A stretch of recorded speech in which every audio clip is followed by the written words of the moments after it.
ධම්මස්සවන කාලෝ අයං බදන්තා ධම්මස්සවන කාලෝ අයං බදන්තා ධම්මස්සවන කාලෝ අයං බදන්තා නමෝ තස්ස භගවතෝ අරහතෝ සම්මා සම්බුද්දස්ස නමෝ තස්ස භගවතෝ අරහතෝ සම්මා සම්බුද්දස්ස නමෝ තස්ස භගවතෝ අරහතෝ සම්මා සම්බුද්දස්ස අන්ධ භූතෝ අයං ලෝකෝ තනුකෙත්ත විපස්සති සකුන්තෝ ජාල මුත්තෝව අප්පෝ සංගාය ගච්ඡති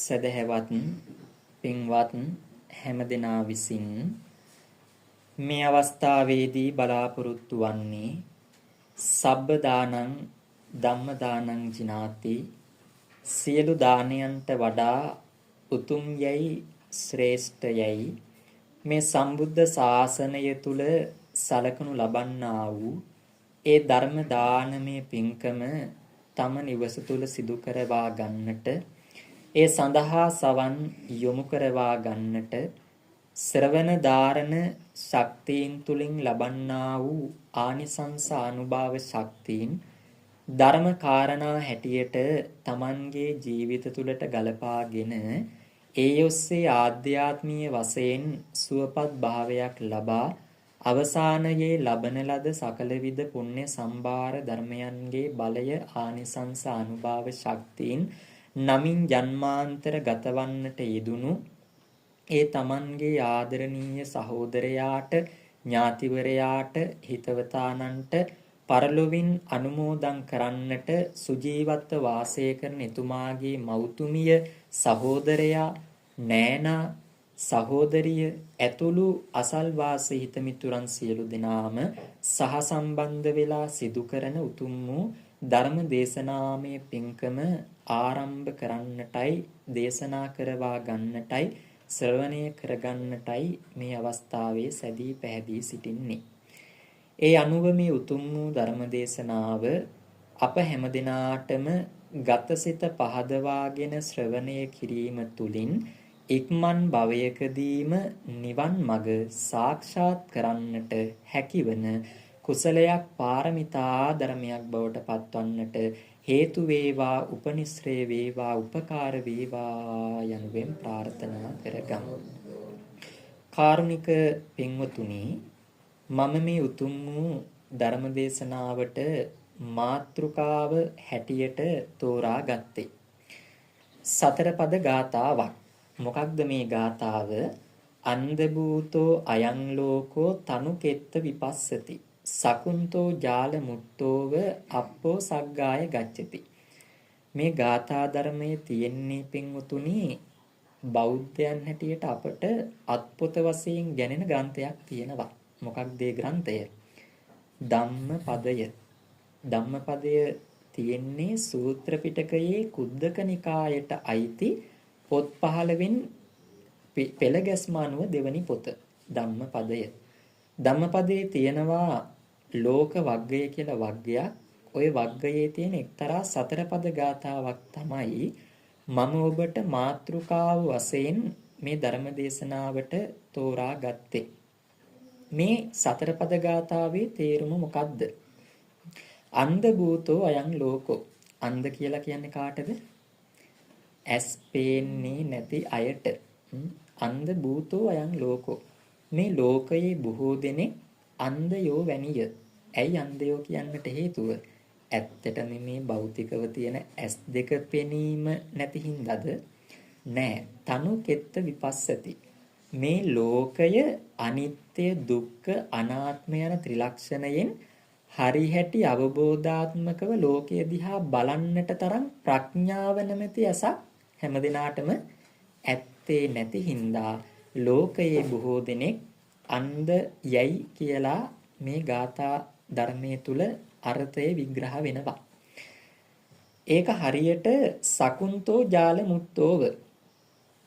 දැන් වටුවැද්දෙක් පක්ෂීන් දඩයම් කරන්නට සමහර අවස්ථාවල මොකද කරන්නේ?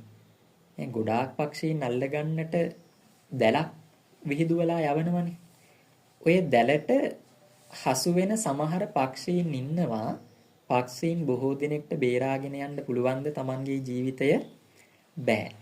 හැබැයි පින්වතුනි අප්පෝ සග්ගාය ගච්ඡති. ඔය වැද්දාගේ දැලට හසු වෙන කුරුල්ලෝ සමූහයෙන් 14ක් සමහරක් විට එක්කෙනෙක් දෙන්නෙක් වෙන්නත් පුළුවන්. ඥානය ඇති කරගෙන නැත්තම් Tamanගේ දක්ෂතාවයෙන් මොකද කරන්නේ? ජීවිතය බේරාගෙන යනවා. අන්න ඒ වාගේ පින්වතුනි මේ සංසාරයේ නැමැති දැලට හසු වෙලා ඉන්න අපි අතරත් 14ක් වැනි පිරිසක් ඊටමත් පුංචි සංඛ්‍යාවක් අර ප්‍රඥාව නැමැති ඇස නුවණැස පහදවාගෙන ලෝකය දිහා අනිත්‍ය දුක්ඛ අනාත්ම යන ත්‍රිලක්ෂණයෙන් යථාභූත ඥානයෙන් ඥාන දර්ශනයෙන් ලෝකය දිහා බලලා මොකද වෙනවා කියන්නේ? අර පක්ෂීන් අතර එක්කෙනෙක් දෙන්නෙක් දැලෙන් බේරිලා ජීවිතය බේරාගෙන යනවා වගේ ලෝකේනුත් 14ක් බේරිලා යනවා. කොහෙටද යන්නේ? අප්පෝ සග්ගාය ගච්ඡති. එක්කෝ සුගතියට යනවා නැත්තම් නිවන් මඟ සාක්ෂාත් කරගන්නවා කියන අර්ථය තමයි මේ ගාථාවෙන් අපට ඉගැන්වෙන්නේ. පින්වතුනි මේ ගාථාව බුදුහාමුදුරුවෝ කාටද දේශනා කරේ? පේසකාර නැමැති දියණියක් උදෙසා. කොහෙදද දේශනා කරේ? අලව් නුවර. කොයි ස්ථානයේදීද? අග්ගාලව කියන චෛත්‍ය ස්ථානයේදී.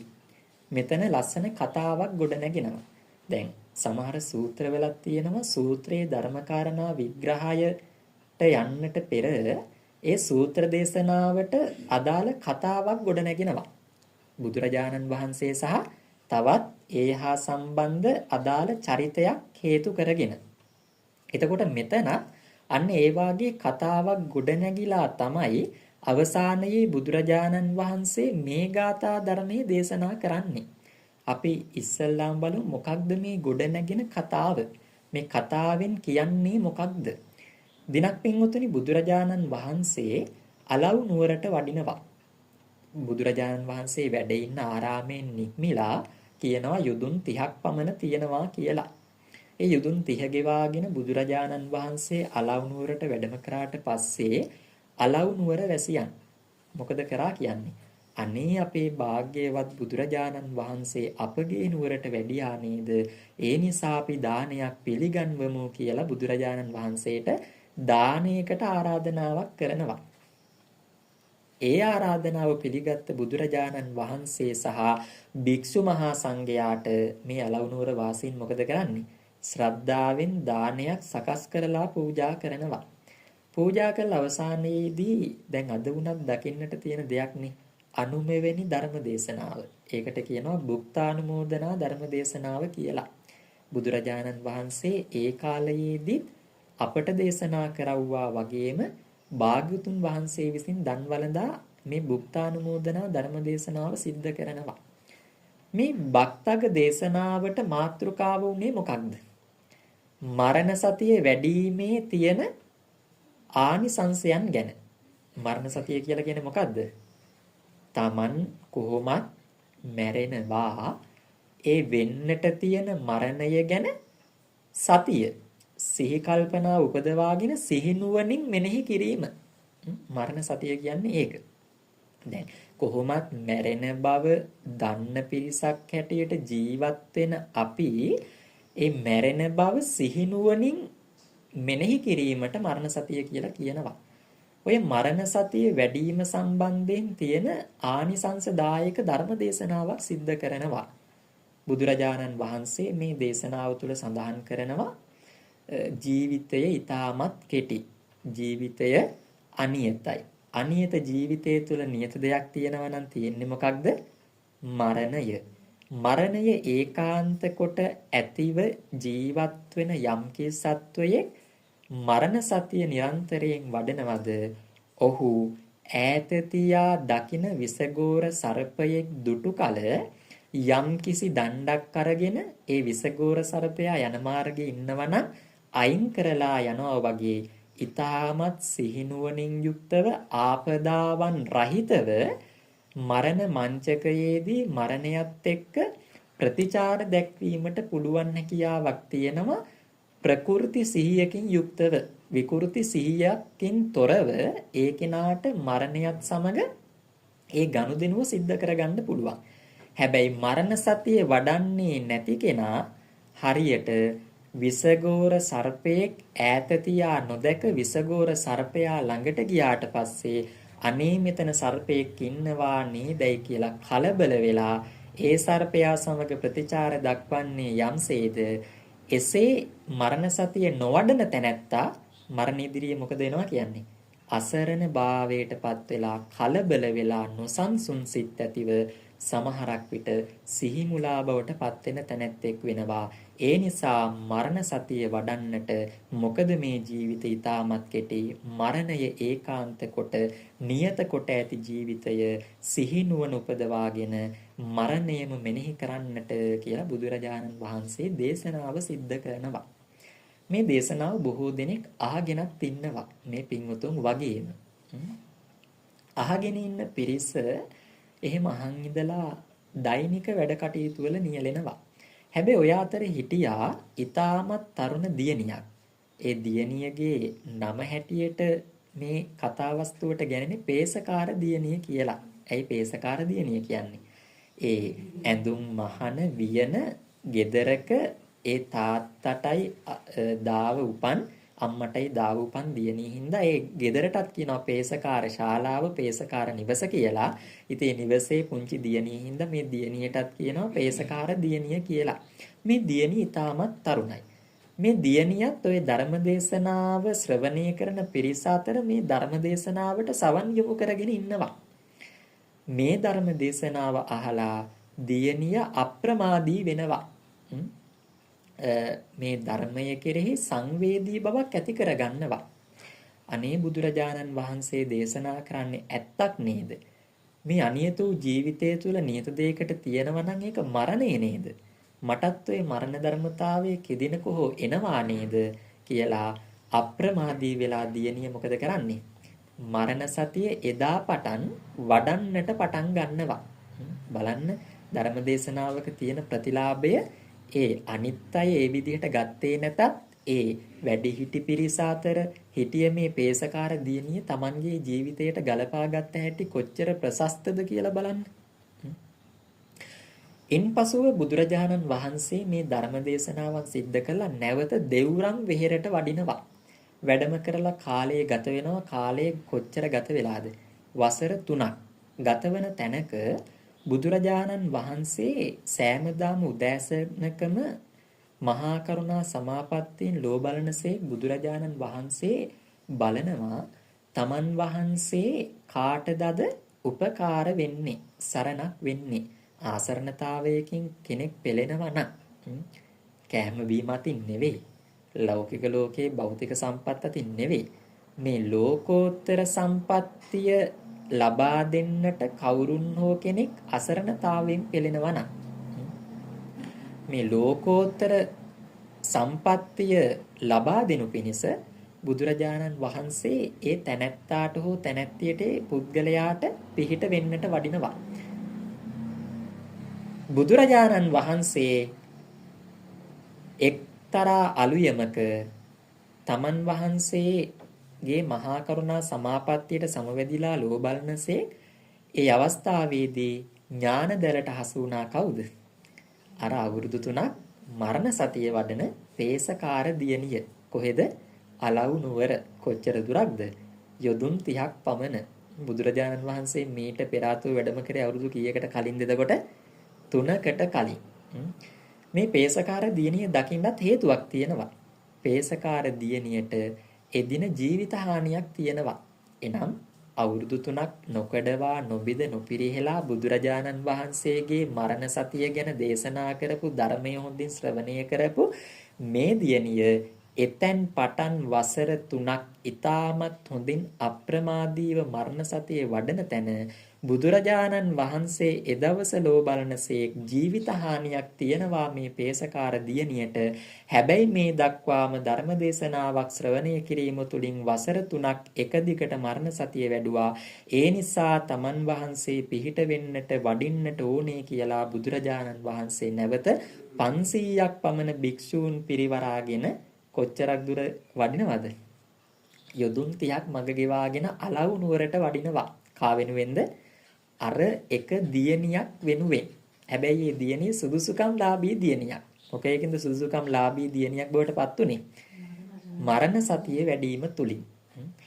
එතනින් පසු බුදුරජාණන් වහන්සේ නැවත වැඩියා කියලා අලව් නුවර වාසීන්ට දැනගන්නට ලැබෙනවා.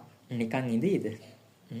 දැන් අද වර්තමානයේ තුල සෙන්කඩගල පුරවරයේ විරාජමානව වැඩ සිටින ශ්‍රී දන්ත ධාතුන් වහන්සේ ප්‍රදර්ශනය කරනවා කිව්වට පස්සේ සතර දික් භාගෙන් කොච්චර ජනී ජනයා පැමිණියාද මහනුවර නගරයට, කොච්චර වෙහෙසකර පීඩාකාරී තත්වයන් හමුවේ අවුවට වේලෙමින් වැස්සට තෙමෙමින් බොහෝ දෙනාගේ ඒකායන අදිෂ්ඨානයේ වන්නේ අපගේ ලෞතුරා බුදුරජාණන් වහන්සේගේ 84000ක් වූ ශ්‍රී සද්ධර්මයේ ස්පර්ශ වුණා වූ යම්කිසි ධාතුන් වහන්සේ නමක් තියෙනවා නම් ඒ වැඩ සිටින්නේ දන්ත ධාතුන් වහන්සේ. එයත් මාලිගාවේ වැඩ සිටින අවස්ථාවක අපට සියසින් දකින්නට ජීවමාන සංඥාවෙන් වන්දනාමාන කරන්නට අපට ලැබෙනවා නේද කියලා බොහෝ දෙනෙක් මොකද කරන්නේ? මේ මොහොතේ මහනුවර නගරයේ රැඳී සිටිනවා දුක් පීඩා කම් කටළු මැද. එතකොට අලව්නුවර වාසීන්ට මීට වැඩිය ප්‍රබෝධයක් හිත්වල ජනිත වෙන්න නැතු වෙතිද ජීවමාන බුදුරජාණන් වහන්සේ වැඩිය කියද්දි? ඒත් අර වසර 3කට පෙර ආතුව තිබුණු ප්‍රබෝධයම ඒ ජනේ හදවත් තුළ තියෙන්නට ඇති නේද? වසර 3ක් ගත වෙන තැනත් බුදුහාඳුර වැඩිය කිව්වට පස්සේ එතනින් පසුව මේ පිරිස නැවතත් දානයට ආරාධනා කරලා දානේ පිළිගන්වලා දානේ වළඳවලා භික්ෂු මහා සංඝයා පරිවාර කොට ඇති ප්‍රධාන ආසනයේ වැඩ සිටින බුදුරජාණන් වහන්සේගෙන් නැවත ධර්ම දේශනාවක් ශ්‍රවණය කරන බලාපොරොත්තුවෙන් සැදී පැහැදී තැන්පත් වෙලා ඉන්නවා. හැබැයි එතකොටත් පේසකාර දියණිය එතන හිටියද? නෑ. පේසකාර දියණිය එදවස ඒ තමන්ගේ නිවසට වෙලා හිටියේ. හැබැයි දියණිය දැනගත්තා බුදුරජාණන් වහන්සේ වසර 3ක් ගත වෙන තැන නැවතත් අලව්නුවරට වැඩියා කියලා. දියණියට බුදුරජාණන් වහන්සේ බැහැ දකින්න ලොකු උවමනාවක් තිබ්බා. අවශ්‍යතාවයක් ඇති වුණා. උනන්දුවක් තිබුණා. හැබැයි ඒ උනන්දුව තියෙන අවස්ථාවේදී එදිනම පේසකාර තමන්ගේ ඒ තාත්තා ඇවිල්ලා කියනවා මේ දියණියට, දියණියනි මම යනවා පේශකාර ශාලාවට. යන්නේ මම බාරගත්ත වැඩක අඩුපාඩුවක් සම්පූර්ණ කරන්න තියෙනවා. ඒක සම්පූර්ණ කරන්න. ඒ නිසා ඒකට අවශ්‍ය කරන කලමනා ටිකක් අඩුවක් තියෙනවා. නූල් ටිකක් ඔතාගෙන නූල් පන්දුව රැගෙන එන්න කියලා මේ තාත්තා කලින් යනවා පේශකාර ශාලාවට. දැන් මේ දියණිය අදහස් දෙකක් නේ ක්‍රියාවන් දෙකක් අතර මං වෙනවා. මොකක්ද?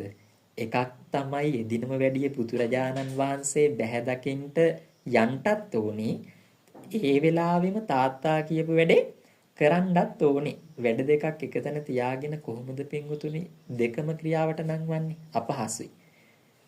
මෙතුමිය හිතනවා තාත්තාගේ වැඩේ නොකරොත් තාත්තා මට අනිවාර්යෙන්ම දඬුවම් කරනවා. හැබැයි දඬුවම් කරත් මට මම භාග්‍යවතුන් වහන්සේ බැහැ දකින්ට යා යුතුයි කියන අදිෂ්ඨානයෙන් මෙතුමිය අර නූල් ටිකක් වියාගෙන ඒ නූල් පන්දුවත් අරගෙන කලමනා ටිකත් අතැතිව බුදුරජාණන් වහන්සේ බැහැ දකිමින් නැවත පේශකාර ශාලාවට තාත්තාට ඒ තාත්තා දුන්න වැඩෙත් කරනවා කියලා ඉස්සෙල්ලාම කොහෙටද යන්නේ? බුදුරජාණන් වහන්සේ බැහැ දකින්නට. දැන් බුදුරජාණන් වහන්සේ මෙතුමිය එනකම්ම ධම්සභා මණ්ඩපයේ වැඩ හිටියත් ධර්මය දේශනා කරන්නට බලාපොරොත්තුෙන් දේශනා කරේ නෑ කියලයි කතාවස්තුවේ සඳහන් වෙන්නේ. ඇයි ඒ? බුදුරජාණන් වහන්සේ වැඩියේ මේ දියණිය මාතෘකා කරගෙන දියණියට සරණක් වෙන්නට. භාග්‍යවතුන් වහන්සේ මේ දියණිය ඈත තියා එනවා දකිනවා. එතකොට බුදුරජාණන් වහන්සේ දියණිය දිහා බලනවා ඈත තියා. දියණියත් මේක දකිනවා. බුදුරජාණන් වහන්සේ ඈත තියාම මා දිහා බැලුවා නේද?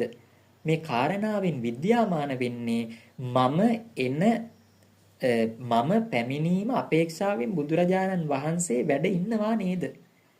ඒ නිසා බුදුරජාණන් වහන්සේගේ සම්මුඛයට යන්නට ඕනේ කියලා අර පිරිස අතරින් ගිහිල්ලා බුදුරජාණන් වහන්සේ ඉදිරියේ ඉන්නවා. භාග්‍යවතුන් වහන්සේ මේ අවස්ථාවට වැඩියෙත් එක්තරා ප්‍රශ්න 4ක් අසනවායයි කියන හිතත් එක්ක බලාපොරොත්තුවෙන් තමයි වැඩි. ප්‍රශ්න 4ක් අහනවා. ওই ප්‍රශ්න 4ට උත්තර දෙන දියණියට අවසානයේදී මෙන්න මේ ගාථා ධර්මයේ දේශනා කරාට පස්සේ දියණිය සෝවාන් වෙනවා කියන දැකීමත් එක්ක තමයි බුදුරජාණන් වහන්සේ වැඩි නිකන් නෙවෙයි. ඒ සතරපද ගාථාව දේශනා කරේ මේ ධර්ම දේශනාව අතර මේ අවසානයේදී. පේසකාර දියණිය බුදුහාඳුරෝගා ළඟට ආවට පස්සේ දැන් අර ප්‍රශ්න 4ක් තියෙනවනේ අහන්න. භාග්‍යතුන් වහන්සේ අහන්න ආරම්භ කරන ප්‍රශ්න 4. මොකක්ද අහන ප්‍රශ්න 4? දියණියනි ඔබ කොහි සිට ආවේද? දියණියනි ඔබ කොහේ යන්නේහිද? ඔබ නොදන්නේහිද? ඔබ දන්නේහිද කියලා ප්‍රශ්න 4 අහනවා. දැන් මේ පින්වුතුන්ගෙන් ඇහුවොත් ওই ප්‍රශ්නය පින්වුතුනි ඔබ කොහි සිට ආවේද? සාපේක්ෂක උත්තර ගණනාවක් ලැබේ. ස්වාමින් වහන්සේ මන් නිවස තුල ඉඳලා ආවේ. අසවල් තැන තමයි මගේ නිවස එතන සිට ආවේ. ඔබ නැවත යන්නේ කොහෙද කියලා ඇහුවොත් ධර්මදේශනා පින්කම ඉවරලා මම ආපු නිවසටයි නැවත යන්නේ කියලා උත්තර දෙයි. හැබැයි මේ දියණියත් කියන්නට ඕනේ ප්‍රශ්නවලට මොන වගේ උත්තරද?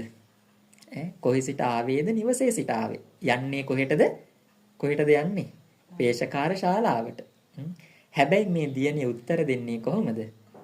දියණියනි ඔබ ආවේ කොහි සිටද කියද්දී නොදනිමි කිව්වා. යන්නේ කොහෙටද අහද්දී නොදනිමි කිව්වා. නොදන්නේද කියලා අහද්දී දනිමි කිව්වා. එසේනම් දන්නේද කියලා අහද්දී නොදනිමි කිව්වා. එකකට එකක් පරස්පර වෙනස් උත්තර. මේක අහගෙන හිටිය අන් පිරිස මොකද කරේ? අනිත් පිරිස ഘോഷා කරන්න පටන් ගත්තා.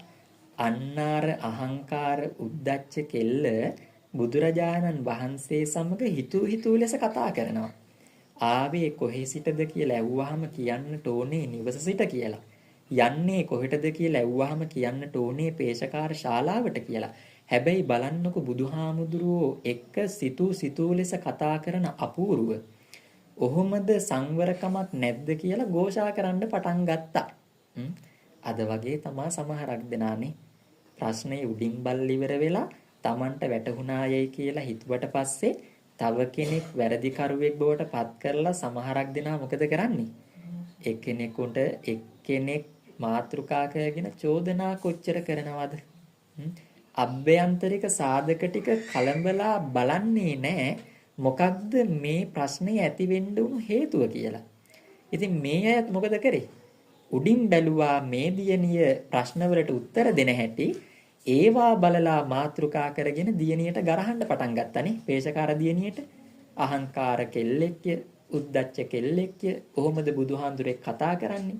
හැබැයි භාග්‍යවතුන් වහන්සේ නැවත අර ഘോഷා කරන පිරිස මොකද කරේ?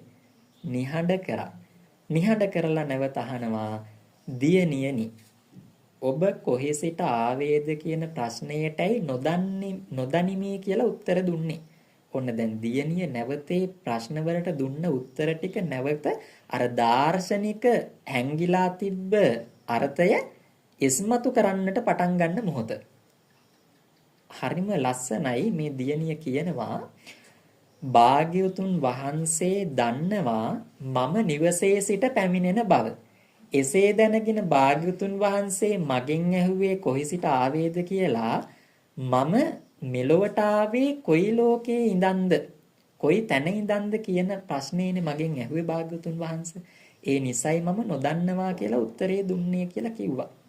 බලන්න පළවෙනි ප්‍රශ්නේ තේරුම් ගත්ත විදිහ බුදුහාමුදුරෝ දේශනා කරද්දි මේ දියණිය කොච්චර නුවණසක් තියෙන්නට ඕනේ දේ කෙරෙහි.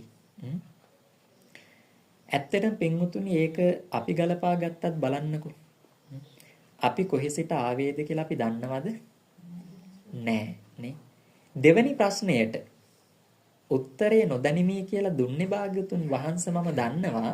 මම නැවත පේශකාර ශාලාවට යන බව භාග්‍යතුන් වහන්සේ හොඳාකාරවම දන්නවා කියලා මම දන්නවා.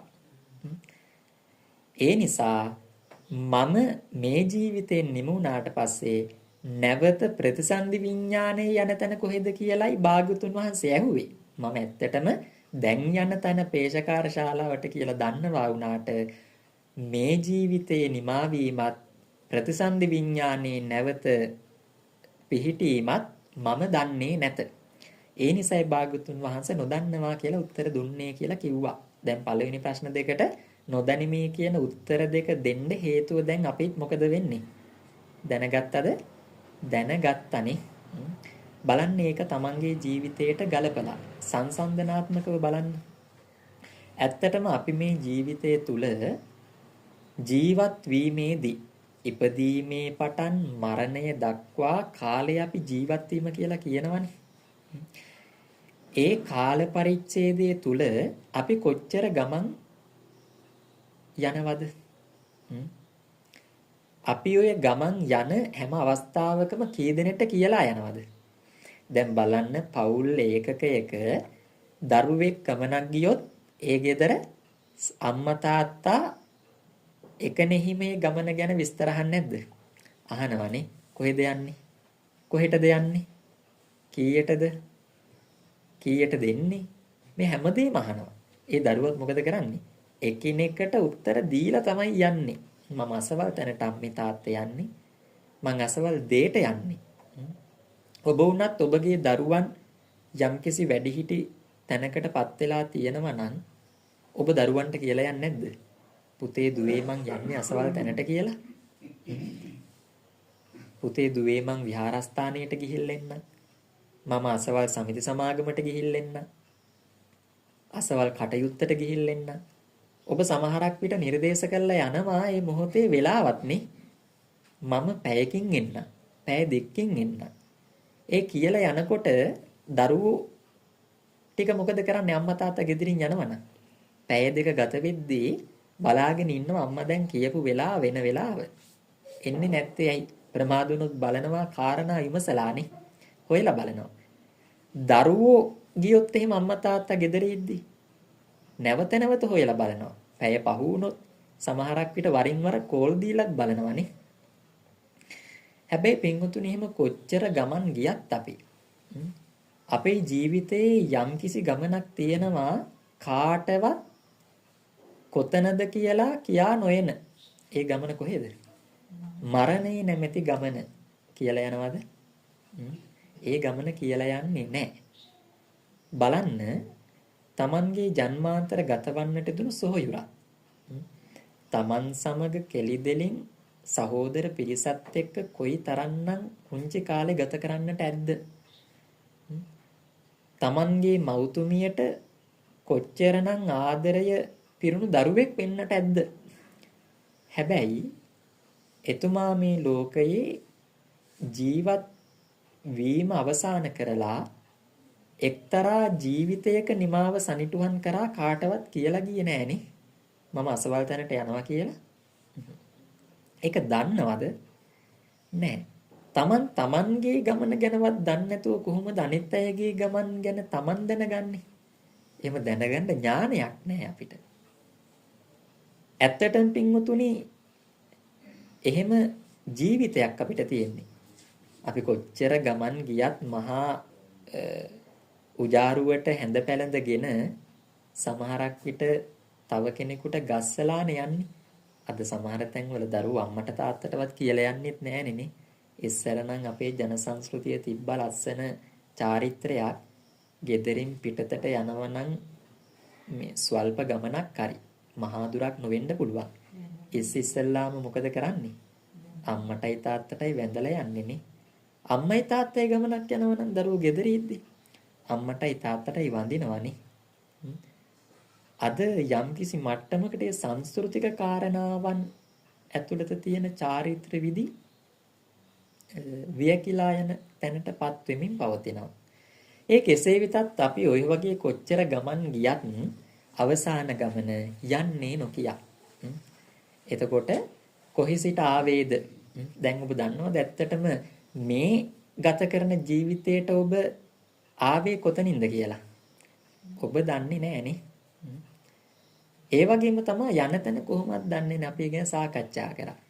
ඉතින් ඒ නිසා තමයි මේ දියණියත් නේ එන්නේ ගෙදර ඉඳන් හැබැයි ඉතින් ඒ ගෙදර ජීවත් වෙන්නත් ඒ ලෝකයට පැමිණියේ කොයි ලෝකෙක ඉඳන්ද කියලා දන්නේ නැහනේ. කොයි භවයක ඉඳන්ද කියලා දන්නවද?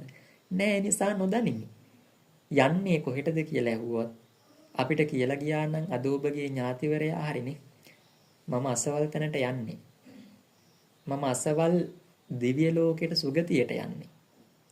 එහෙමනම් ඔබ මේ වාගේ පින්කම් කරයි.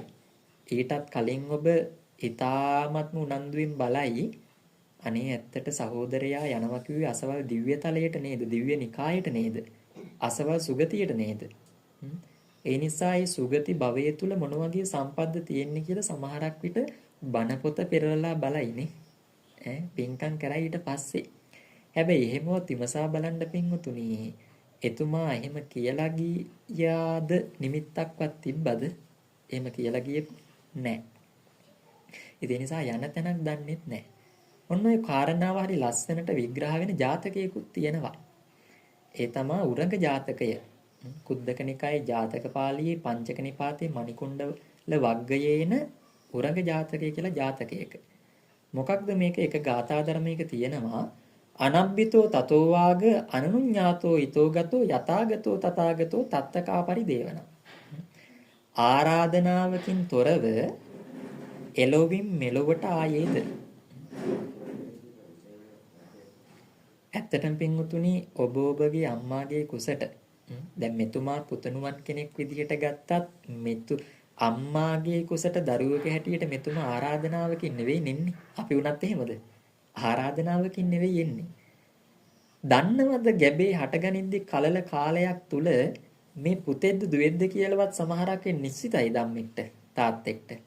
ඒකත් වෛද්‍ය නිර්දේශයන් මතනේ. ගැබක් පිහිටලා ඉන්නවා ගැබේ හැදෙන්නේ වැඩෙන්නේ දුවෙක් හෝ පුතෙක් කියලා දැනගන්නේ.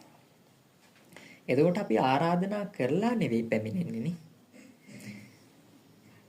අනනුඤ්ඤාතෝ ඊතෝ ගතෝ අනුදැනීමකින් තොරව මෙලොව සිට තවත් ලෝකයකට ගියේද?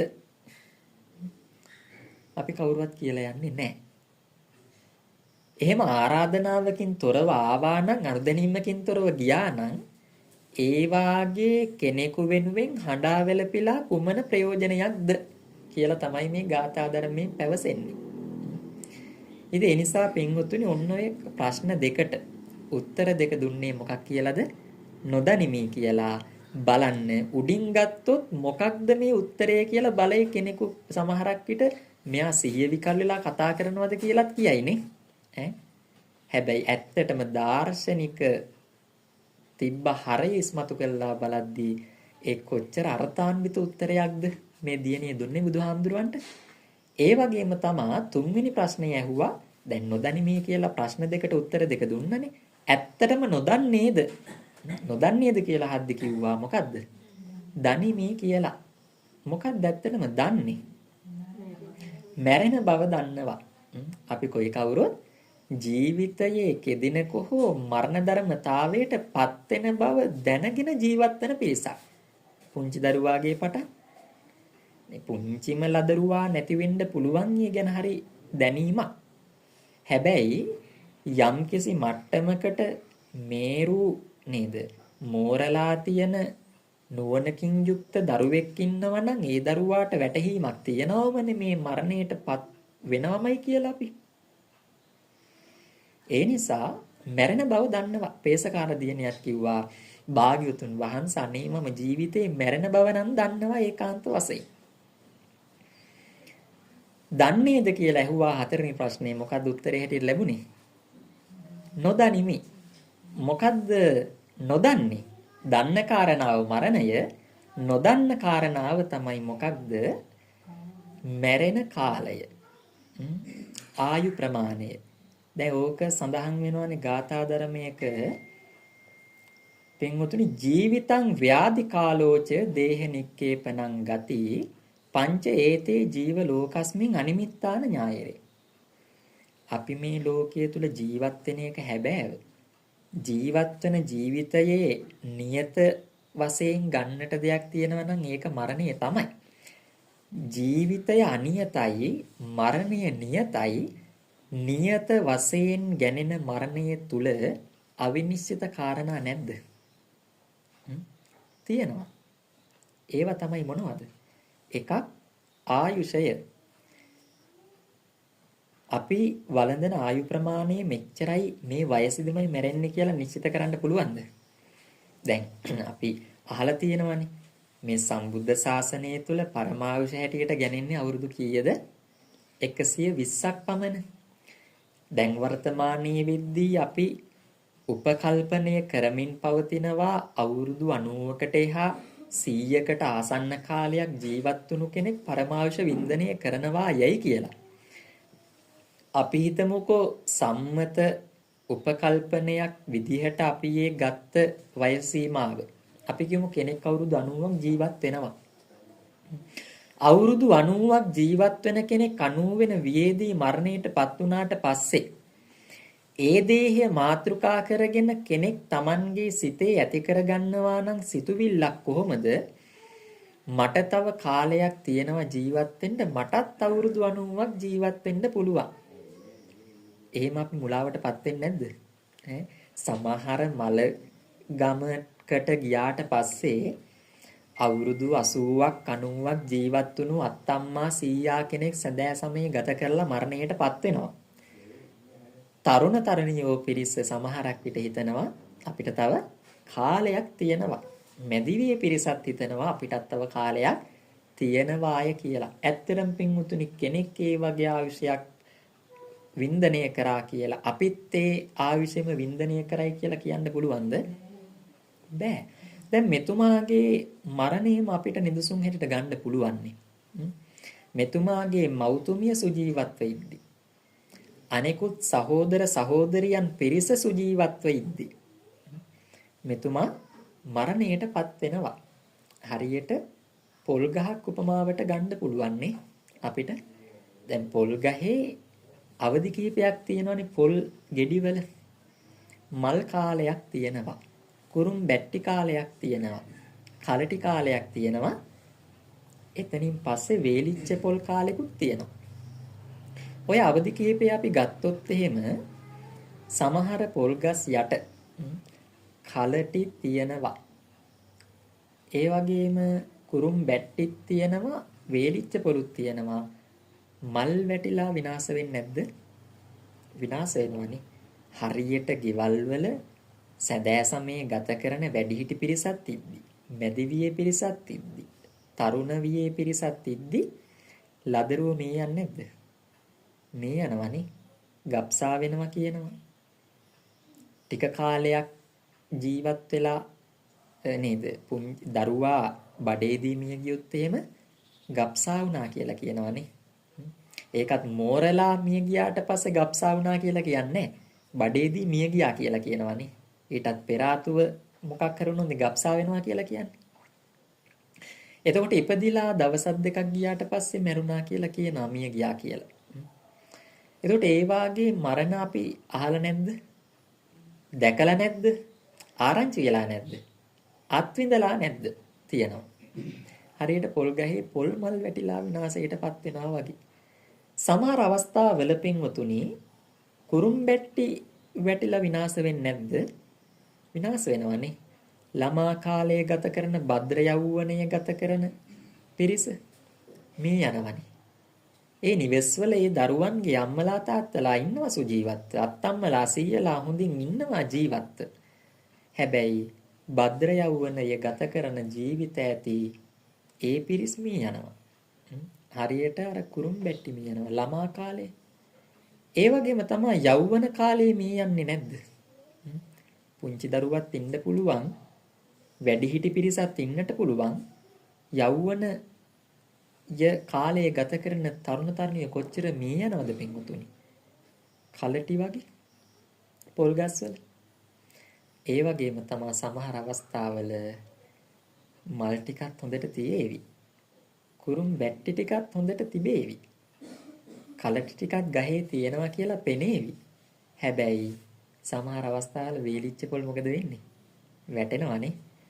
සමහර නිවෙස්වල ලදරු ළමා කාලයන්, භද්‍ර යෞවන කාලයන්, මැදිවියේ කාලයන් ගත කරන පිරිස් සිද්ධි සැදෑ සමයේ ගත කරන පිරිස් මොකද වෙන්නේ? මිය යනවනේ. ඕකෙන් වැඩිම දුකක් හටගන්නේ මොන අවදියේදී මිය ගියොත්ද?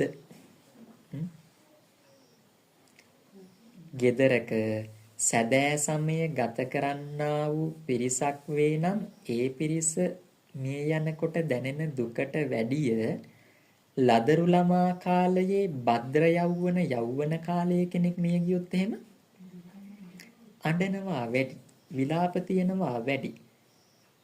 දුකට දුක්ඛදෝ මනස්සයන්ට පත්වෙන අවස්ථාවන් වැඩි.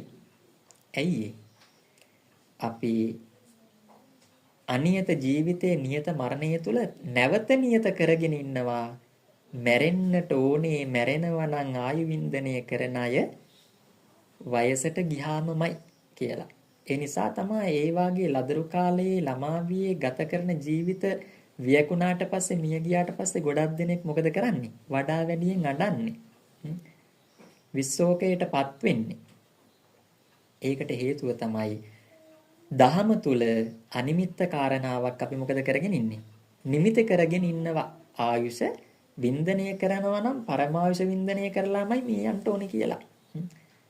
එහෙම හිතාගෙන ඉන්න එක විද්‍යාමාන වෙන තැන තමයි මලගමවල් වලට ගියාට පස්සේ මලගෙවල් වලට ඒ මලගෙවල් වල මරණයටපත් වෙලා ඉන්නේ සැදෑ සමයේ ගත කරලා ටිකක් වයසක කෙනෙක් නම් එතනදී ඒ දේ තේරුම් ගත්ත හෝ ඒ විදිහට මිය ගියපු පිරිසක් කෙනෙක් නිසා අඬන පිරිස ටිකක් අඩුයි. ආදරයට අඬනවා තමයි.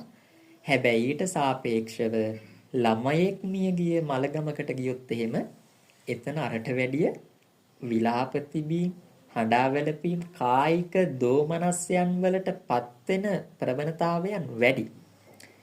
හැබැයි ඇත්තටම ආයුෂයක් නිමිති කරන්න බෑ පින්වතුනි. පුංචි ලදරු කාලයේත් මිය කලල කාලේ විනාශ වෙනවා. ලදරු කාලේ මිය යනවා. ළමා කාලේ, භද්‍ර යෞවන කාලේ, මැදිවිය කාලේ, සැදෑ සමයේ මිය යනවාමයි. ඒකට වයසක් නැහැ. පළවෙනි අනිමිත්ත කාරණාව මොකද්ද? ආයුෂ. දෙවෙනි එක ව්‍යාධි.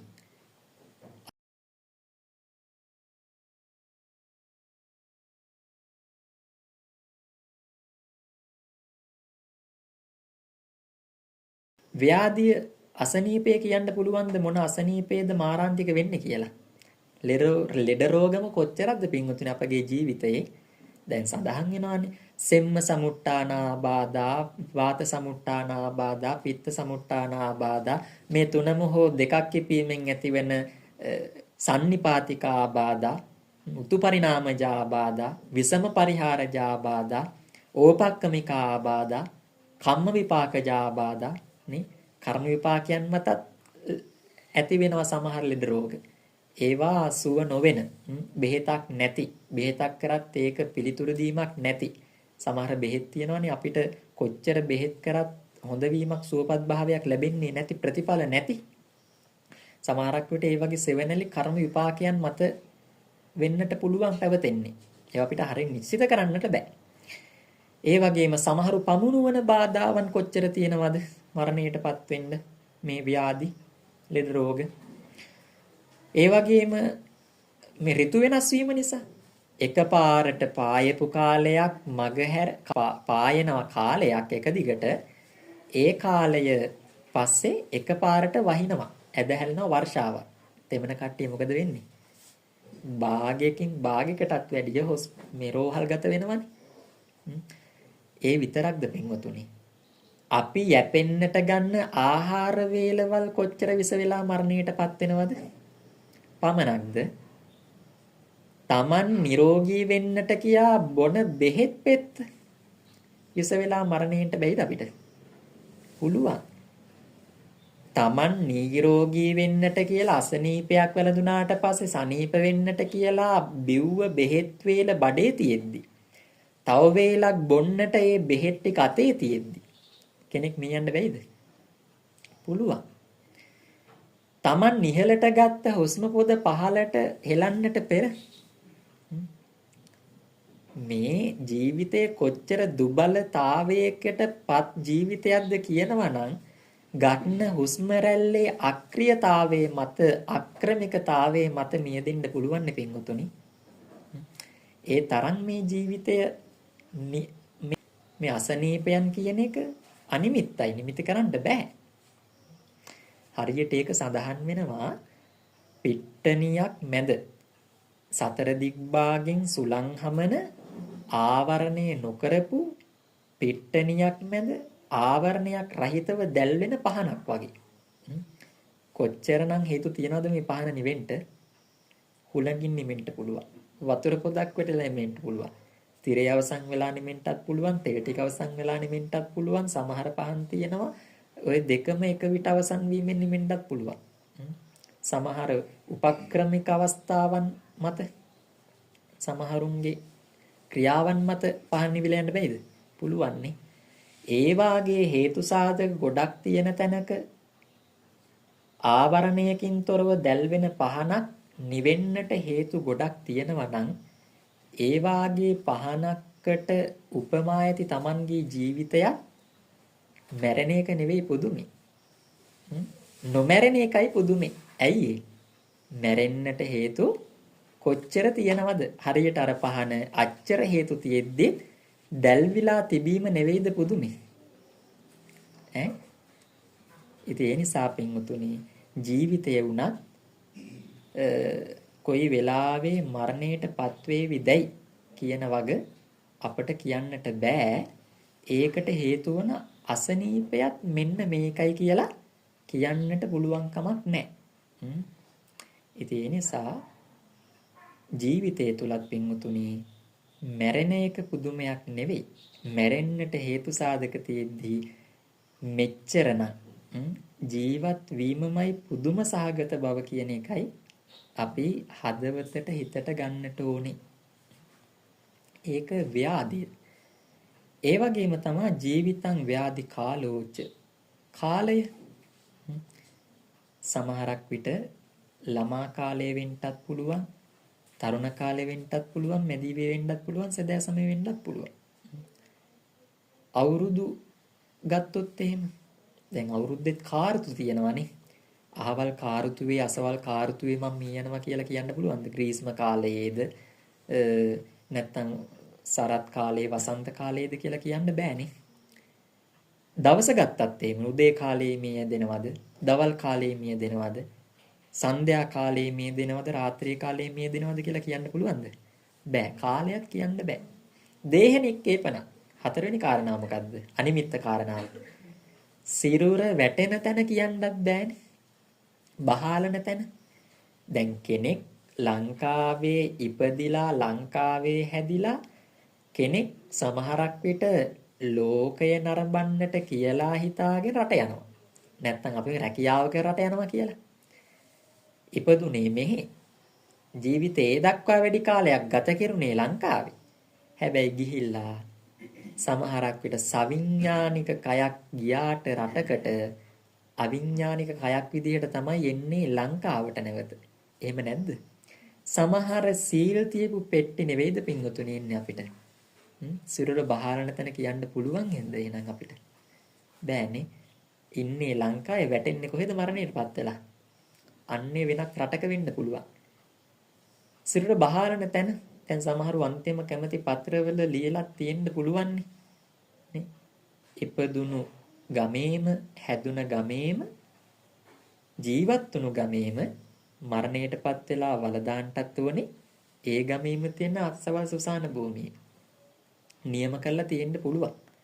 හැබැයි නියම කරලා තිබුණු අය හිටියානම් ලංකාවේ මෑත කාලයේදී ආව කොරෝනා වසංගතයත් එක්ක අන්තිම කැමැති පත්‍රවල තිබුණු කීයක්නම් අකමැත්තෙන් වුණත් භූම දාන කරන්න තිබුවා ආදාහනය කරාද?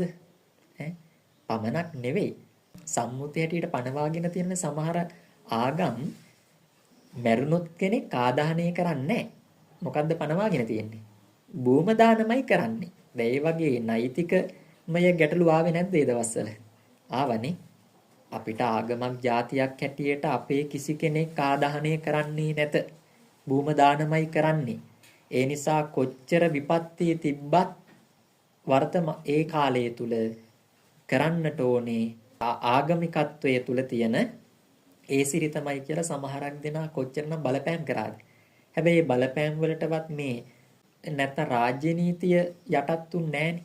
ඒ රාජ්‍ය නීතියක් ගෙනාව නම් ඒකට අපි ඒ රටවැසියා හැටියට සිවිල් වැසියා හැටියට මොකද කරන්න ඕනේ? යටත් වෙන්නම වෙනවා. ඉතින් කීයෙන් කී දෙනෙක් පින්වතුනි ප්‍රශ්න මතවේද ගැටලු මත භූම දානය කරන්න තියෙන දේහයන් ආදාහනය කරන්න උනාද? සමහර දේහයන් එහෙම උනාමයි කියමුකෝ. දරුවන්ට කොරෝනා වසංගතේ හැදිලා මිය ගියපු අම්මා තාත්තාගේ දේහය බලන්න පුළුවන්කමක් තිබ්බද? දරුවන්ට කොරෝනා වසංගතේ වැළඳිලා මිය ගියාට පස්සේ ඒ අම්මට තාත්තට Tamanගේ දරුවාගේ දේහය අවසානයේ බලන්න පුළුවන්කමක් තිබ්බ අවස්ථාවක්ද? නෑනේ. ඒ නිසා සුරර බහාරන තැනත් අපිට කියන්නට බෑ වැටෙන තැන. පස්වෙනි අනිමිත්ත කාරණාව තමයි ගතින් ගතිය.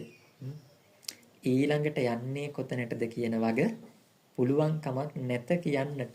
ඒ නිසා මේ දියණිය හරි නැනස පාදා උත්තරයක් දුන්නා දාර්ශනිකව. මොකක්ද? නොදන්නේහිද දනිමේ කිව්ව තුන්වෙනි ප්‍රශ්නයට. හතරවෙනි ප්‍රශ්නය අහුවා දන්නවාද කියලා. ඒ දෙයට උත්තර දුන්නේ මොකද්ද? නොදනිමි. එදින් නොදන්නේ මොනවද? ඔන්න ඔය කාරණාවන් දන්නේ නැහැ. ඉතින් ඒ නිසා පින්වතුනි මේ දියණිය අවසානයේදී මේ උත්තර ටික ලබලා දෙන්න හේතු පහදා දුන්නට පස්සේ කට්ටියත් මවිත වෙන්න ඇතිනේ. මෙච්චර මේ දාර්ශනික අර්ථයක් තියෙන උත්තරයක් නේද මේ කියලා. හැබැයි කට්ටිය මුලින්ම හිතුවේ මොකද්ද? සිතූ ලෙස බුදුහාමුදුරුවොත් එක්ක කතා කරන කෙනෙක්, අසංවර කෙනෙක්, හික්මීමක් නැති ගෑනු ළමයෙක් කියලා කොච්චර චෝදනා කරන්නට ඇද්ද?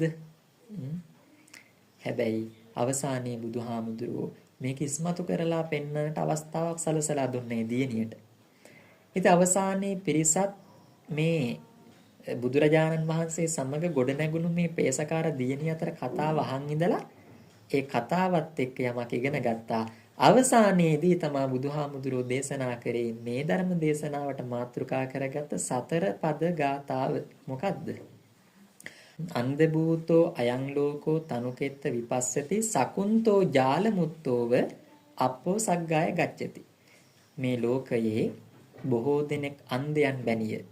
හේතුව භෞතිකව තියෙන S2 පේන්නේ නැති හින්දාද? නැහැ. අනිත්‍ය ආදී වශයෙන් ලෝකේ නොදකින නිසා අන්ධයන් වැනිය. මේ සංසාරය නැමැති දැලට හසු වෙලා ඕකෙන් පීඩා විඳිමින් පිරිසක් මේ සංසාර භව ගමන් කරන අතර ඕකෙන් කීප දෙනෙක් අතලොස්සක් වැනි පිරිසක් තමන්ගේ ඥානය උපදවාගෙන නැනස පාදාගෙන අනිත්‍ය දුක්ඛ අනාත්ම ත්‍රිලක්ෂණයේ ඔස්සේ ලෝකයේ දිහා බලමින් දැන් ලෝකය කියලා කියන්නේ මොකේද? මේ සෞරග්‍රහ මණ්ඩලයේ පරිවාර කොට ඇති ඒ ලෝකයක්ද? ඒ ලෝකයක් නෙවෙයි. බුදුරජාණන් වහන්සේ ලෝකය කියලා පනවුවේ මොකේද? බඹයක් පමණ ඇති සංඥා සහිත මේ ස්කන්ධ පංචකයටයි Tamanගේම ශරීරයටයි. ඔය ලස්සන සූත්‍රයක් තියෙනවානේ. රෝහිතස්ස සූත්‍රය කියලා බුදුරජාණන් වහන්සේ දේශනා කරනවා. රෝහිතස්ස මම මේ ලෝකයේ පනවන්නේ මේ ශරීරයේ නුයි උපාදාන ස්කන්ධ පංචකයටමයි. ලෝකයේ පනවමි. ලෝක සමුදයත් පනවමි. ලෝකයේ නිරෝධයත් පනවමි. ලෝක නිරෝධ ගාමිනී පටිපදාවත් පනවන්නේ මේ ශරීරයටමයි කියලයි ස්කන්ධ පංචකයටමයි කියලයි බුදුහාඳුරෝ දේශනා කරේ. ඉතින් ඒ නිසා කාරුණික පින්වුතුනි ඔන්න ඔය ලෝකයේ දිහා අපි අනිත්‍ය දුක්ඛ අනාත්ම යන ත්‍රිලක්ෂණයෙන් බලන කල අපිටත් එක්කෝ යටත් පිරිසෙන් සුගතියකට යන්නට පුළුවන්. හරියට අර වැද්දා පක්ෂීන් දඩයම් කරන්නට එළන දැලට හසු වෙලා පක්ෂීන් එක්කෙනෙක් දෙන්නෙක් අතලොස්සක් බේරිලා යනවා වගේ මේ ලෝකයේ සංසාරේ නැමැති දැලට හසු වෙලා ඉන්න අයවලුන් අතර කීප දෙනෙක් මොකද කරන්නේ? ඥානය උපදවාගෙන නැනස පාදාගෙන හැකි ඉක්මනින් අප්‍රමාදී වෙලා දහමින් යුක්තව ජීවිතය ගත කරලා පින්වතුනි එක්ක සුගතියට යනවා නැත්තම් නිවන් මඟ සාක්ෂාත් කරගන්නවා. ඉතින් ওই දේශනා අවසානයේදී මේ පේසකාර දියණිය සෝවාන් ඵලයටපත් වුණා කියනවා. බොහෝ දෙනෙක්ට මේ දේශනාව වැඩ පිණිස හේතු වුණා කියලා කියනවා අර්ථයේ පිණිස. අවසානයේ මේ පේසකාර දියණිය යනවා පින්වතුනි මේ දේශනාව නිමා වුණාට පස්සේ බුදුහාඳුරන්ට ගෞරව කරලා කොහෙටද?